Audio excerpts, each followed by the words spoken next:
Please don't forget to subscribe to the channel to stay up to date with our new content. The Deep Dive with Mike and Mandy starts now. Welcome to the Deep Dive. Today, we're going to be looking at how traces of old technology kind of linger in our everyday language. So we're going to be sifting through research articles, even some like personal observations and things like that to uncover what some people call these linguistic fossils. Okay.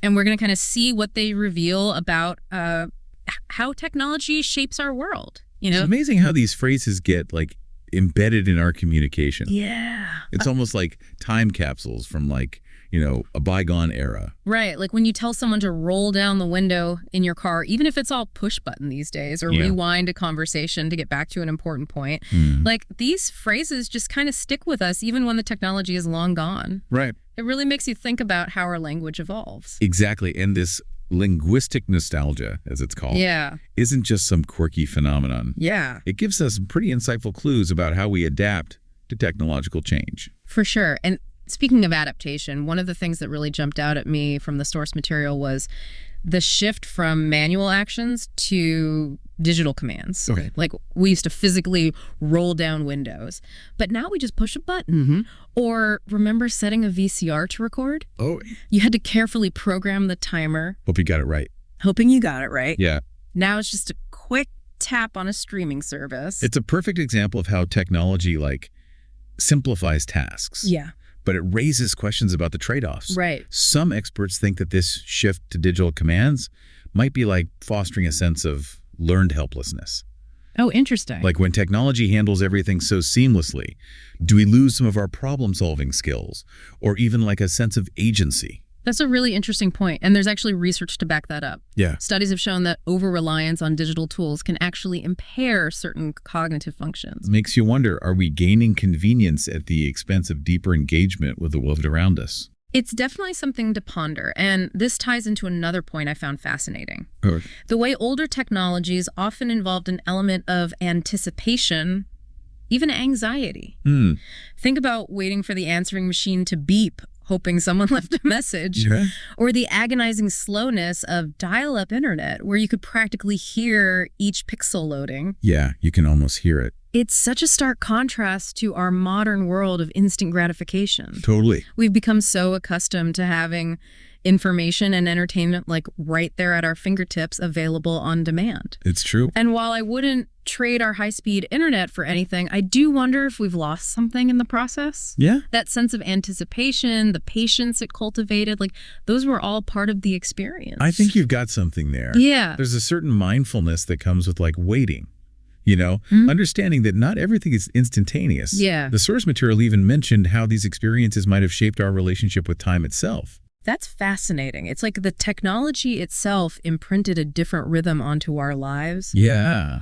But, it wasn't just about the wait times. Another thing that really stood out to me was this emphasis on physical objects Okay. and the rituals they inspired. Absolutely. Think about VHS tapes, pagers, those bulky printed TV guides. Yeah. All physical objects we interacted with in very specific ways. We had whole rituals built around them, rewinding tapes, meticulously organizing CD collections, circling our must-watch shows in the TV guide. Like, these weren't just objects. They were a part of our daily routines, our cultural fabric even. And those rituals often involve a tactile, almost intimate connection with the technology. You really felt like you were engaging with it, not just passively consuming it. Right. I remember that satisfying click of a cassette tape fitting into a Walkman, or the weight of a hefty Discman in your hand. Yeah. These were tangible experiences, not just digital ones. And speaking of tangible experiences, it's interesting how the source material contrasts these physical rituals with our modern digital habits. Yeah. Do we still have these sorts of rituals with technology today? How do they compare? That's a great question. I mean, we curate playlists, organize digital photos, Right. but is it the same? Yeah. Is there the same sense of intentionality, the same level of engagement? I think that's a question each of us has to answer for ourselves. Yeah. But it's worth thinking about how our interactions with technology have evolved. Yeah. What we might have gained or lost along the way. And it's not just about the physicality of older tech, it's the emotions and memories they evoke. That's true. It's why so many people still find joy in handwritten letters or the pleasure of flipping through a vinyl record. There's a certain authenticity, a connection to the past that resonates with people, even in our hyper digital world. It's like these objects hold a certain magic. Yeah. A tangible link to a different time. Right. And maybe, just maybe, they offer a glimpse into a slower, more intentional way of life. Perhaps that's part of their enduring appeal. Yeah. They represent a counterpoint to the constant deluge of information and the relentless pace of the digital world. It's like a yearning for something more tangible, more grounded in the physical world. And, it's not just about nostalgia. Right. Some of these so-called outdated technologies are actually making a comeback. That's right. We've seen a resurgence of interest in vinyl records, film cameras, even typewriters. It's fascinating how certain technologies just seem to defy obsolescence. Yeah. They tap into something deeper, something that transcends mere functionality. And it makes you wonder, what is it about these older technologies that continues to capture our imaginations? Yeah. Is it nostalgia, a desire for simplicity, a yearning for authenticity? Right. Or maybe it's a combination of all those factors. It's a question worth exploring further, but before we get too deep into that, there's another point from the source material I wanted to highlight: the persistence of metaphors from older technologies in our everyday language. It's remarkable how these phrases have transcended their original context and become embedded in our vocabulary. We still rewind conversations, fast forward through the boring parts, tell people to hold the line, even though most of us haven't used a rotary phone in decades. It speaks to the enduring power of language and how it reflects our technological history. And it makes you wonder what phrases from our current technological landscape might become the linguistic fossils of the future. That's a question that really captures the essence of this deep dive. Yeah. It's about recognizing the interplay between technology, language, and culture. And it's a reminder that even in the face of constant technological change, there's a certain continuity, a thread that connects us to the past. Absolutely. And by exploring these linguistic fossils, we can gain a deeper understanding of how technology shapes our world, our language, and ultimately ourselves. Yeah. We'll be right back after a short break. Makes you wonder, what will future generations even make of our tech speak? Right. Will people still be saying swipe right when dating apps are just controlled by brainwave sensors or something? Oh my God. Will they even know what it means to go viral? Imagine someone in 2050 saying, "I'll tweet you about it." Yeah. It'd be like sending a telegram. I can see it now, future archaeologists puzzling over ancient memes. Oh, yeah. Trying to decode #bless. Exactly. It just highlights how quickly language can evolve, just like technology does. Yeah, today's trendy slang could be tomorrow's linguistic artifact. For sure. Okay, so we've been talking a lot about how the past influences our present language. Right. But one thing that I thought was interesting from the source material is how some of these outdated technologies are actually making a comeback. You're right. We've seen this resurgence of interest in things like vinyl records, film cameras, even those vintage video game consoles. Why do you think that is? Is it just nostalgia, or is there something more to it? I think it's got to be more than just nostalgia. Yeah. There's a growing appreciation, I think, for the craftsmanship, the tangible experience, the slower pace that those older technologies offer. It's almost like a reaction to the digital overload we're constantly bombarded with. Like a digital detox, but with a retro twist. Exactly. People are rediscovering the pleasure of holding a physical book. Yeah. Developing their own film, listening to music on a turntable. Right. There's this sense of intentionality of being present in the moment that's often missing from our digital interactions. And I think there's also a desire for authenticity. Yeah. In this world of filters and curated online personas, these older technologies offer a sense of rawness, of genuine connection. Think about the experience of writing a letter by hand. Yeah. It's a physical act that connects you to the person you're writing to in a way that typing an email just can't. It's true. There's something about the imperfection of a handwritten note, the subtle variations in the pressure and the stroke that conveys a level of intimacy and personality that's lost in the digital realm. And it's not just about the sender. Right. It's about the receiver as well. Imagine receiving a handwritten letter. You can feel the texture of the paper, see the ink flow, Sense the time and effort that went into creating it. Yeah. It's a tangible expression of someone's thoughts and feelings. You know, I was just thinking about something. Yeah. We've been talking about older technologies making a comeback. Right. But what if this whole idea of linguistic nostalgia isn't just about the past? Okay. What if it's like a continuous cycle? What do you mean? Like, what if some of the digital terms we use today eventually become nostalgic relics themselves? Oh, that's interesting. Like, who's to say that swipe right won't sound just as quaint as don't touch that dial 50 years from now? That's possible? Think about how quickly technology changes. Yeah. The way we interact with it today will likely seem like incredibly clunky and outdated to future generations. And the language we use to describe those interactions will evolve right along with it. Right. Maybe in a few decades, people will be looking back on our current tech lingo with the same sense of amusement and curiosity that we have for the phrases of the past. It's a cool idea. It suggests that linguistic nostalgia isn't just a one-way street. Yeah. It's a dynamic process, constantly evolving and adapting as technology continues to shape our world. So maybe someday our grandkids will be saying things like, remember when people used to say swipe right? That's so retro. Yeah, they'll be digging up our old smartphones like we dig up ancient artifacts. It puts things in perspective, doesn't it? It reminds us that even in our digital age, we're still part of this ongoing conversation between technology, language, and culture. And that conversation is always evolving. New technologies emerge, old ones are reimagined, and our language adapts to reflect these changes. It's a continuous process of invention and reinvention and reinterpretation. Yeah. You know, it's interesting to think about how this all connects to our own lives. We might not be around to see swipe right become a linguistic relic, but we are living through this constant evolution of technology and language. We're witnessing the creation of future linguistic fossils in real time. Yeah, it's happening all around us. Every new app, every social media trend, every technological advancement is shaping the way we communicate and leaving its mark on our language. It makes you wonder, what are the phrases that we use today that will sound strange or amusing to future generations? Right. What will they reveal about our time and our relationship with technology? Those are excellent questions, and they bring us back to the heart of this deep dive. Yeah. By exploring the evolution of language and technology, we're not just uncovering the past. Right. We're also gaining insights into the present and even glimpsing into the future. Absolutely. And speaking of gaining insights, one of the things that really resonated with me from the source material was this idea that these linguistic fossils can offer us a deeper understanding of ourselves. Oh. They can shed light on how we adapt to change, how we make sense of new concepts, and how we connect with each other through language. It's like these phrases are little windows into our collective psyche, Yeah. revealing our hopes and fears and aspirations in the face of technological advancement. And they remind us that even though technology may change rapidly, Yeah. our fundamental human needs remain remarkably constant. Mm-hmm.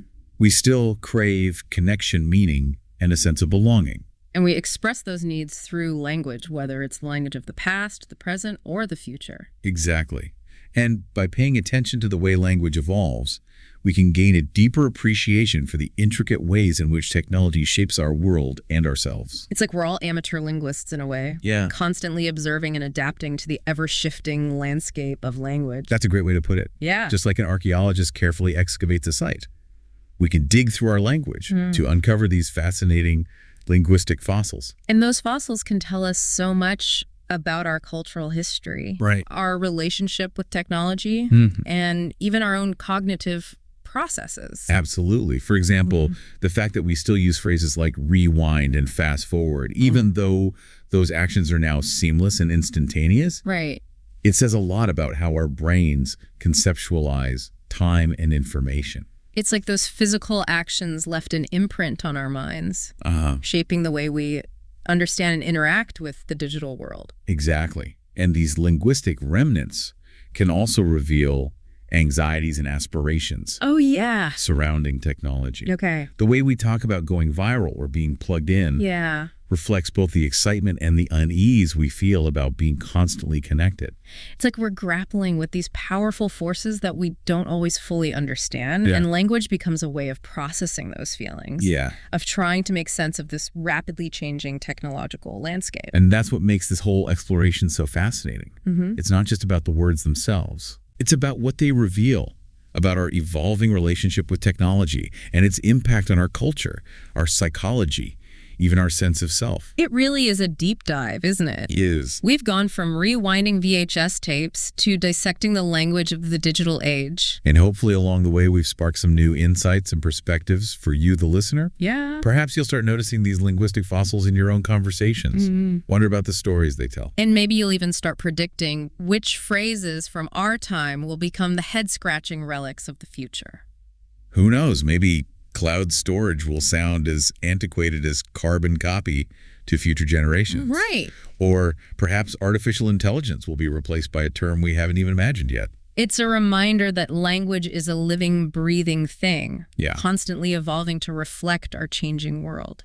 And just like technology, language has the power to connect us, to inform us, and to inspire us. Yeah. It's a tool we use to make sense of the world, to share our experiences, and to shape our collective future.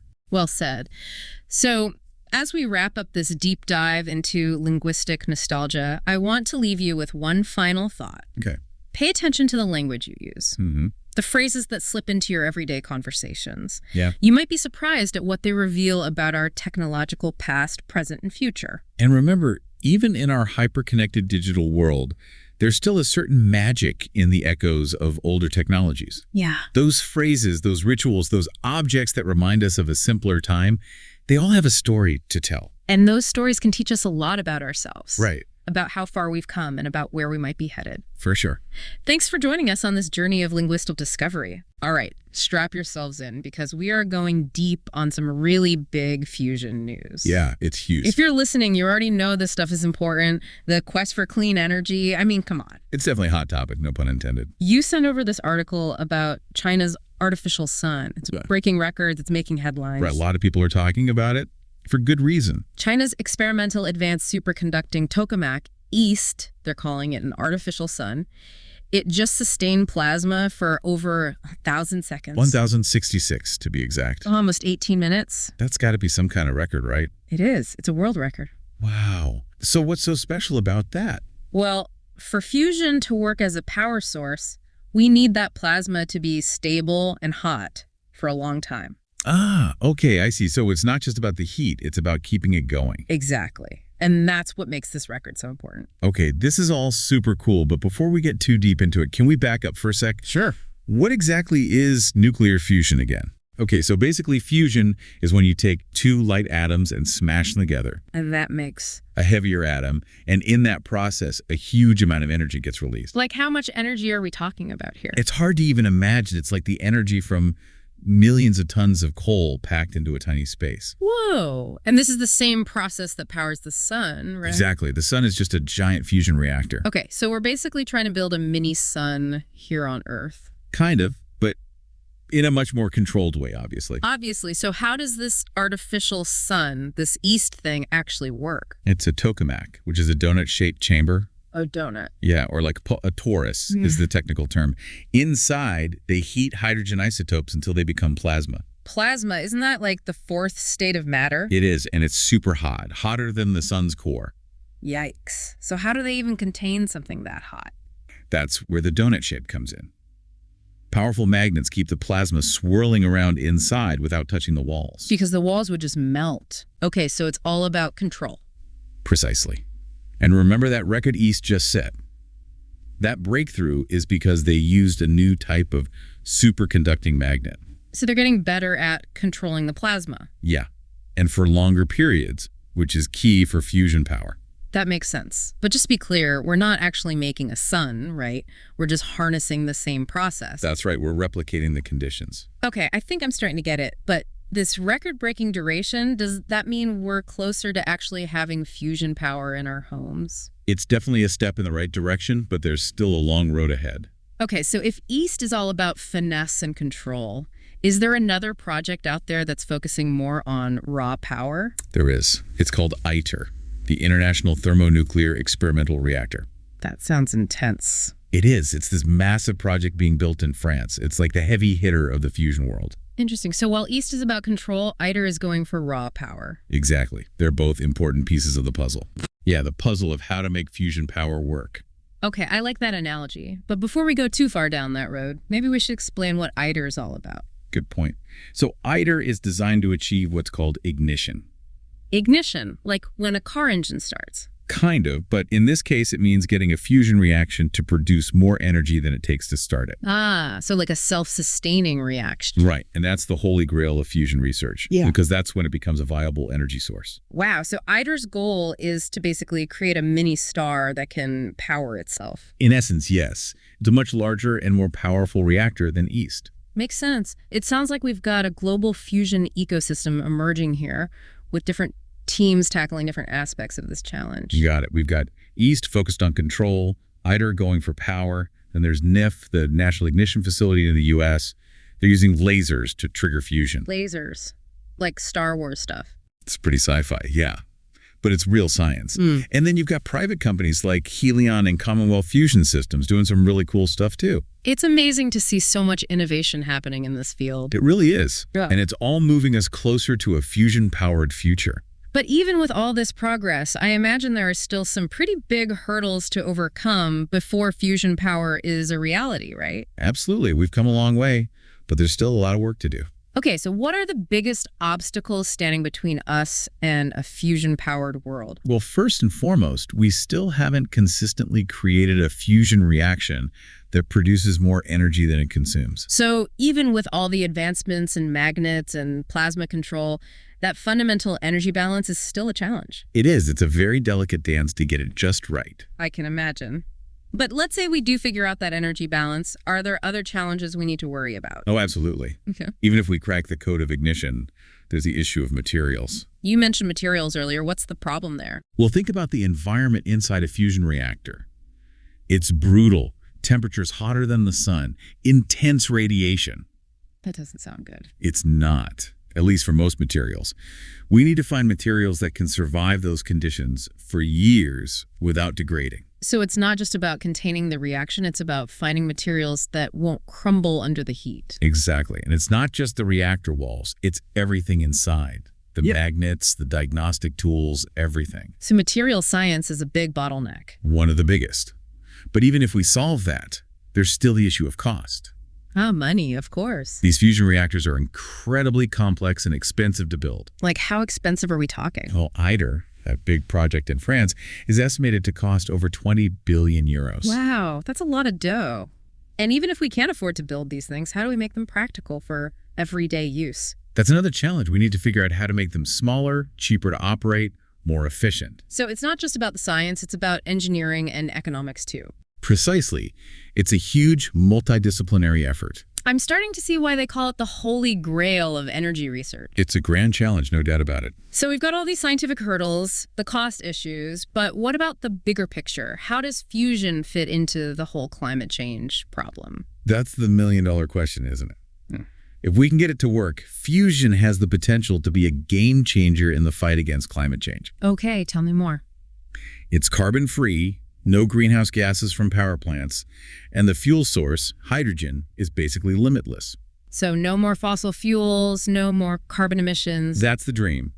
But it's important to remember that fusion is not a quick fix. Right. It's a long-term solution. Exactly. It's a marathon, not a sprint. And in the meantime, we can't just sit around and wait for fusion to save the day, right? Nope. We still need to focus on immediate solutions like renewable energy and energy efficiency. All hands on deck, so to speak. Exactly. It's a multi-pronged approach. Okay, so we've talked about the science, the challenges, the potential. It's clear that fusion power is a complex beast. To say the least. But it's also incredibly fascinating, wouldn't you say? Oh, absolutely. And that's what makes this field so exciting. It really feels like we're on the cusp of something historic. It does, doesn't it? Okay, before we wrap up this first part of our deep dive, you mentioned a quote from Song Yuntao. He's the director of the Institute of Plasma Physics in China. Right. He's pretty optimistic about EAST's progress. What exactly did he say? Well, he emphasized the importance of achieving stable, high-efficiency operation for thousands of seconds. Which is what EAST just demonstrated. Exactly. And that's crucial for continuous power generation, which is ultimately what we want. Right, a power plant that runs on fusion and just keeps going. Exactly. That's the ultimate goal. So Song Yuntao is saying that EAST is a big step towards that goal. That's the takeaway, yes. Well, I have to admit, I'm starting to feel that cautious optimism myself.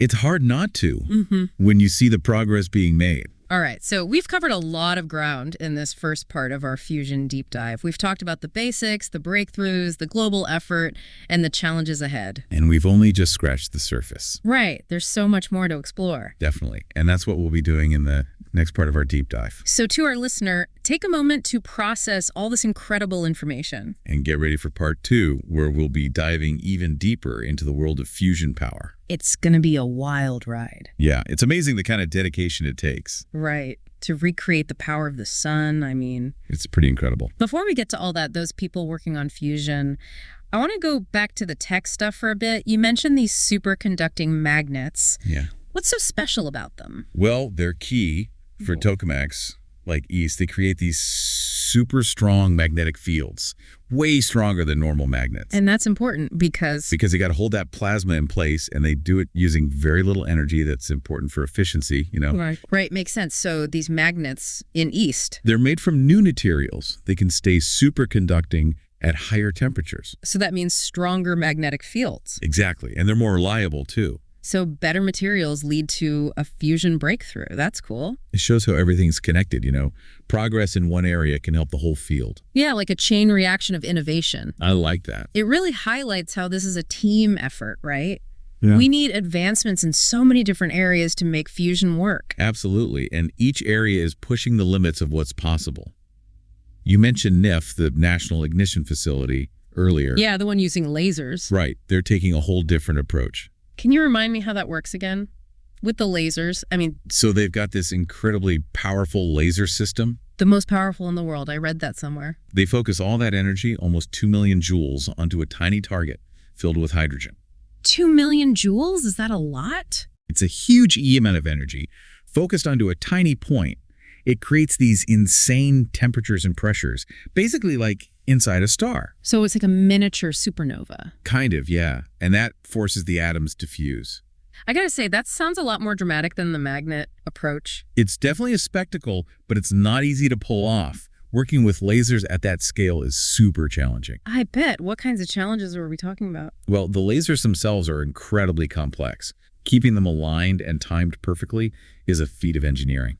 I can imagine. And the target itself. Yeah, it has to be specially engineered to withstand that much energy. It's mind-blowing, really. No kidding. Well, I'm starting to see why there's so many different approaches to fusion research. It's like everyone's trying a different key to unlock the same door. That's a good way to put it. And each approach has its pros and cons. We probably need all of them to be successful in the long run. Makes sense. And it's not just government projects like these, right? You mentioned some private companies too. Right. Helion and Commonwealth Fusion Systems, they're bringing some fresh ideas to the table. They're kind of like the underdogs in this race, huh? Yeah, you could say that. They're more agile, more willing to take risks. Why is that?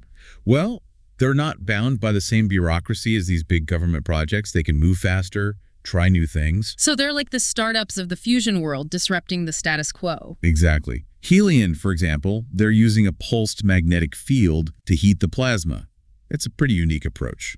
Interesting. And what about Commonwealth Fusion Systems? What are they up to? They're working on smaller modular reactors. The idea is to make them more affordable and easier to deploy. So instead of one giant power plant, we could have a network of smaller ones. Right. It's a different way of thinking about fusion power. It's incredible to see all these different approaches converging on the same goal. It really does feel like we're on the verge of something big. It does, but let's not forget those challenges we talked about earlier. Ignition, materials, cost, those are still major hurdles. Right. Any promising developments on those fronts? Actually, yeah, there are. On the materials side, scientists are looking into new stuff like advanced ceramics and high-temperature superconductors. I'm guessing those can handle the heat a little better? A lot better. They're also using new manufacturing techniques, 3D printing, for example, to build more resilient reactor parts. So it's not just about finding new materials, it's about how we build the reactors, too. Exactly. And on the cost front, they're working on simplifying the designs, making them smaller, more efficient. Okay, so maybe those 20 billion euro price tags will come down eventually. Hopefully. And they're exploring new ways to control the plasma. That could lead to big cost savings, too. So it's all about working smarter, not just harder. That's a good way to put it. And AI is playing a bigger role, too. You know, oh, really? How so? They're using AI to optimize the designs and operation of these reactors, which could help overcome some of those technical and economic barriers. So AI is helping us unlock fusion power. That's wild. It's one of the tools in the toolbox, and it's a powerful one. It's amazing to think about all these brilliant people working on this problem, I mean. It is inspiring, isn't it? It is. Even with all the challenges, there's this sense of hope, this belief that we can make fusion power a reality. It's a global effort. People from all over the world working together towards a common goal.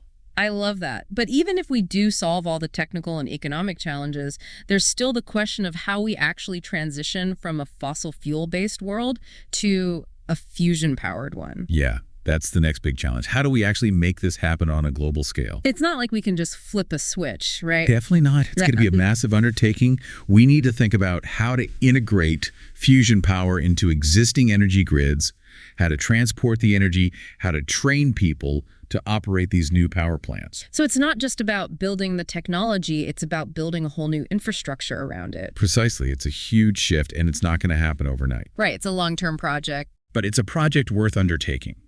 The benefits are too great to ignore. I agree, but there are a lot of unknowns, right? How do we even begin to plan for something this big? Well, we need to start by acknowledging the uncertainties. Things like the pace of technological development, that's hard to predict. Yeah, we might have some big breakthroughs that speed things up, or we might run into some roadblocks that slow us down. Exactly. And then there's the political landscape. Will governments cooperate? Will they invest the resources needed to make this transition happen? So we've got the scientific uncertainty and the political uncertainty. Yeah. And then there's the human factor. How will people react to this new energy source? Will they embrace it, or will there be resistance? It's like, even if we figure out the technology, there's no guarantee that society will be ready for it. That's right. And that's why these conversations are so important. We need to start thinking about these issues now. Because the future of energy is ultimately in our hands, right? Exactly. We have the power to shape the world we want to live in. Okay, so we've talked about the technical marvels, the global collaboration, the challenges and the uncertainties, but even with all that, there's this sense of optimism in the air. I feel it too. It's exciting. What do you think is driving that optimism? Well, I think it's a combination of things. We're seeing real progress, breakthroughs like East, and there's a growing awareness of the climate crisis. People are realizing we need to find new solutions. And I think there's also a sense of hope, a belief that we can actually do this, that we can create a better future. It's like the world is waking up to the potential of fusion power. It does feel that way, and it's contagious, that optimism. It is. Okay, before we get too carried away, I have one more question. Shoot. What would the world actually look like if fusion power became commonplace? I mean, how would it change our lives, our societies, everything? Wow, that's a big question. It is, but I think it's worth asking. Definitely. It's a question that really gets the imagination going, thinking about the possibility. Exactly. And I think it's the perfect way to transition into the next part of our deep dive, where we'll explore what a fusion-powered future might actually look like. Right. The good, the bad, and the unknown. So, to our listener out there, get ready to take a leap into the future. All right, so we've covered the science, the breakthroughs, the roadblocks, all that. Now let's get a little sci-fi, shall we? Just imagine that fusion power is as normal as solar or wind energy is today. What would the world look like? It's a fun thought experiment, right? Yeah. It's not just about changing power plants. It's about cheap, abundant energy changing everything. Okay, I'm all ears. Lay it on me. Well, what if energy wasn't a barrier to development anymore? Developing nations could skip fossil fuels entirely. That would be huge. No more energy poverty, no more countries struggling just to keep the lights on. Exactly. And globally, think about geopolitics. We fight wars over oil and gas. Yeah, sadly. Fusion could change all that. The whole balance of power could shift. A world with less conflict over resources. Sign me up. It's a possibility, but it's not all going to be easy. There would be challenges too. Okay, let's get real. What kind of challenges? Well, our economy is built on fossil fuels. Switching to fusion that fast would be disruptive. Yeah, jobs, whole industries could be affected. Exactly. It's a transition that needs to be managed very carefully. Okay, I see that. What else? The question of control. Who has access to this technology? Fusion is powerful stuff. We got to make sure it's used for good, not for, weapons. Yeah, things like that. International cooperation is going to be essential. That makes sense. Okay, but let's get a little more personal. How would fusion change everyday life? Not just the power source, but how we live. Transportation. Think about it. Electric cars, electric planes, everywhere. Wow, electric planes. That's a trip. It would revolutionize travel, almost silent, no emissions. I can see it now. Silent skies. And it's not just travel, manufacturing, agriculture, healthcare, everything could be transformed. It sounds almost utopian. It does, but let's not get too ahead of ourselves. Fusion is still a future tech. Things could change. Okay, so back to reality. What are the biggest unknowns here? What could throw us off course? Well, tech development, it's unpredictable. We could have breakthroughs that speed things up or... Roadblocks that slow us down. Exactly. And then there's the social and political stuff like we talked about. Will there be the will to make this happen? So we've got scientific uncertainty and political uncertainty. And let's not forget the human factor. How will people adapt to this new world? Will they resist change? That's the wild card, right? We can have all the tech in the world, but if people aren't on board... It won't matter. It's about more than just science. It's about people, about choices. True. That's why we're having this conversation, right? We need to be thinking about these things. Absolutely. The more we talk about it, the better prepared we'll be. I like that. Well, this has been quite the deep dive. All those mind-blowing scientific details. Global collaborations, the challenges, the potential impact. It's a lot to take in. It is. But it's fascinating stuff, and it's a story that's still being written. Exactly. Who knows what the future holds? That's the exciting part. To our listener out there, we hope you've enjoyed this journey into the world of fusion power. It's a journey worth taking, and who knows, maybe you'll be part of making it happen. Maybe we all will, in some way. Until next time, keep exploring, keep asking questions, and keep that spark of curiosity burning bright. Thanks for joining us. All right, everyone, strap in. This time on the deep dive, we're going deep into the world of AI. Specifically, President Trump just announced this massive $500 billion project. Yeah, Stargate, they're calling it. It's Stargate, a public-private partnership. Supposed to make America like the leader in AI. Ambitious, to say the least. It really is. And it's not just the, the sheer amount of money involved. Right. It's the companies, the implications for energy use. Even the global balance of power could shift. Okay, so let's start with the basics. What exactly is Stargate? Like, where is all this happening? What are they trying to do? So imagine this. Texas, huge data centers popping up all over the place. Okay, Texas, data centers. But these aren't your run-of-the-mill server farms. We're talking super advanced, purpose-built for AI, like the stuff that could change everything. And players involved are, well, it's quite a lineup. Oh, yeah, you've got OpenAI, the ChatGPT people, right? Hey. Bringing the algorithms and all that. They're huge right now. Yeah. Then you've got SoftBank, massive investment firm, known for taking risks, backing, disruptive technologies. iRoller. And then the bedrock of it all, you've got Oracle, Yeah. the cloud and database king. So it's like the all-star team of tech, all in Texas, building this AI utopia. But hold on, didn't the previous administration have a completely different take on AI? Oh, yeah, complete 180 from the Biden administration. They were all about mitigating AI risk. Remember that executive order revoked by President Trump? Now it's all about U.S. dominance in AI. Infrastructure, investment, full speed ahead. Didn't he even say something about making it easy for these data centers to, like, create their own power? He did. I mean, the quote was about simplifying energy production, but basically, yeah. And, AI data centers, they use a lot of electricity. Right, they're energy hawks. Totally. And some experts are predicting power shortages in the U.S. already. So it's like full speed ahead, but maybe don't look at the gas gauge. Some potential energy crisis down the line. Huh. Or is this just hype? Well, the markets seem pretty optimistic. Oracle stock is up. Other AI-related companies saw gains. Yeah, I saw that. But Trump's made big promises before, right? Like infrastructure promises in his first term. Not all of them panned out. Exactly. Some critics are saying Stargate's the same thing. All talk, no action. So, big question is, Texas-sized gamble that pays off? Or a Texas-sized flop? Yeah, and it's not just about, building cool tech in the desert. This is about the U.S. staying ahead in the global AI race.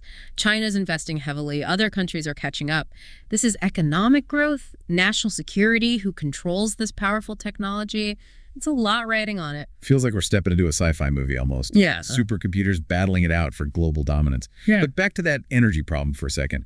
Are we talking like building power plants next to these data centers? Potentially. Remember that quote about making energy production easy? Yeah. Could mean localized solutions, maybe on-site power generation. But can they do it sustainably? That's the big question mark hanging over this whole thing. Okay, so massive project, could revolutionize industries, big questions about energy, global competition.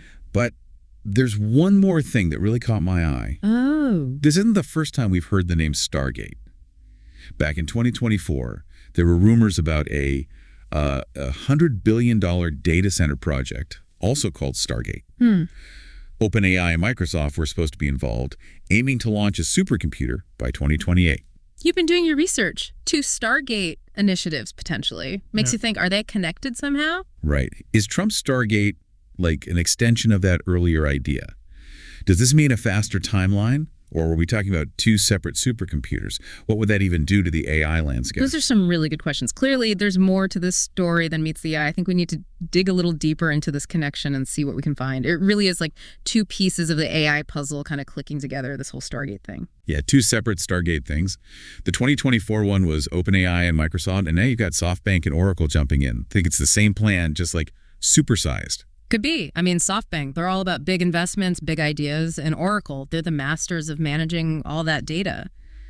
It might mean we're moving past just research into like actually using AI across all these different industries. And what about that supercomputer everyone was talking about back then? Original Stargate was supposed to launch one by 2028. Is Trump just accelerating that timeline?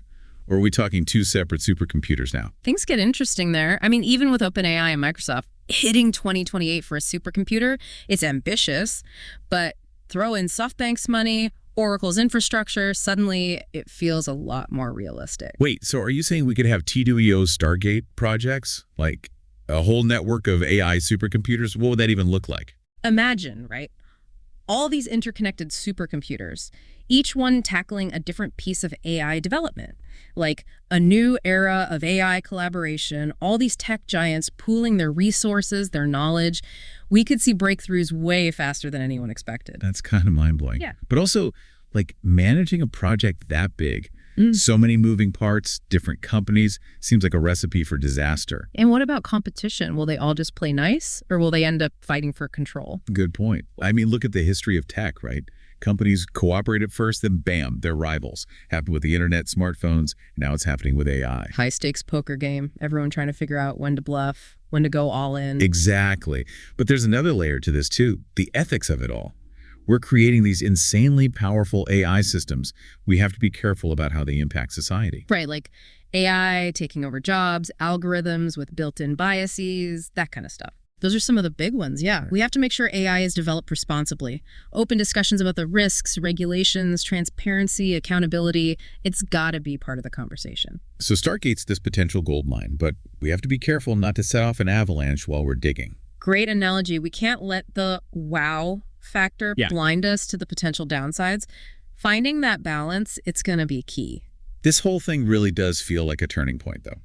It's like we're stepping into this new world where AI isn't just sci-fi anymore. It's shaping our lives right now. Exciting and terrifying all at the same time. Absolutely. We're on this adventure. AI is our guide. No map, no clear destination. But it's an adventure nonetheless. Exactly. And every adventure has its twists and turns, right? The surprises around the corner. Important thing is to keep an open mind. Embrace the unknown. Work towards a future where AI benefits everyone. You know, we've talked a lot about the tech companies, the technology itself. But there's one key player we haven't really dug into yet. President Trump. What does this whole Stargate push tell us about his vision for, you know, the future of America? That's a really interesting question, and it's definitely something we need to explore further. All right, so we're back. And for this last part of our Stargate deep dive, I want to talk about President Trump. Like, what does this huge investment in AI say about his, his vision for America? Oh, it's definitely a statement. He sees AI as the key to economic growth, global power, all of that. Throwing all these resources at Stargate, it's like he's betting on AI to make the U.S. economy explode, dominate the tech world. Some people might say it's a risky bet, though. Yeah. Jobs, the whole social impact of AI. It's definitely a risk, yeah. But it fits with his whole focus on America being #1, economic resurgence, all that. He seems to think being ahead in AI is worth the potential downsides. Bold move, that's for sure. And remember that thing he said about making it easy for data centers to produce energy. Almost sounds like he'd be willing to, loosen environmental regulations to get this Stargate thing going. Yeah, that was interesting. It's like practicality over everything else, even if it means, some tough choices for the environment. He knows AI needs a ton of power, and he's going to make sure it gets it one way or another. So is that sustainable? Can we really just ignore environmental concerns for the sake of, progress? Where's the line? That's the debate, isn't it? How do you balance innovation, the economy, the environment, Stargate success? It's all about finding that balance. It really does feel like we're talking about an AI-powered future. It's in everything. How we work, energy, you name it. Kind of overwhelming to think about all the possibilities, all the things that could go wrong. It's both, right? Exciting and a little scary. But here's the thing. That future isn't set in stone. The choices we make now, the investments, the conversations, it all shakes where AI takes us. We're all creating this future together. So everyone listening, this isn't just some tech thing happening in Texas. This is the future coming at us fast, whether we're ready or not. Stay informed, be part of the conversation. Think about how you can help shape this future and make sure AI benefits everyone. We're writing the rules right now, and we all have a voice. And on that note, that's where we'll leave it for today. This Stargate story, it's just getting started. We'll definitely be keeping an eye on it. But for now, keep exploring, keep asking questions, and keep diving deep. That's what the deep dive is all about.